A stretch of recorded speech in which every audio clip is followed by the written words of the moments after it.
বর্তমানে Bangladesh premier league BPL খেলা চলছে। বিপিএল শেষ হলেই টাইগার বাহিনী উড়াল দিবে চ্যাম্পিয়ন ট্রফি খেলার উদ্দেশ্যে। এবারে চ্যাম্পিয়ন ট্রফি অনুষ্ঠিত হবে 19শে ফেব্রুয়ারি।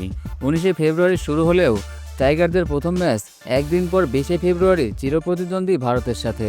প্রতিটা বৈশ্বিক আসরে ভারতের সাথে হেরেই টাইগারদেরকে বিদায় নিতে হয়। তাই তো এবারের চ্যাম্পিয়ন ট্রফিতে ভারতকে হারিয়ে ভালো সূচনা করবে টাইগার বাহিনী, এটাই চাচ্ছে ক্রিকেট প্রেমীরা।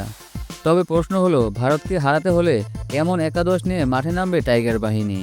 যেহেতু এবারে চ্যাম্পিয়ন ট্রফিতে জায়গা হয়নি সাকিব আল হাসান এবং তামিম ইকবালের, একমাত্র সিনিয়র ক্রিকেটার হিসেবে দলে জায়গা ধরে রেখেছেন মাহমুদুল্লাহ রিয়াদ। দর্শক, চলুন তাহলে এক নজরে দেখে নেওয়া যাক চ্যাম্পিয়ন ট্রফিতে ভারতকে হারানোর লক্ষ্যে কেমন একাদশ নিয়ে মাঠে নামবে টাইগার বাহিনী। Number 1, Soumya Sarkar, opening batsman. Number 2, Tanzid Hasan Tamim, opening batsman. Number 3, Najmul Hossain Shanto, one down batsman and captain.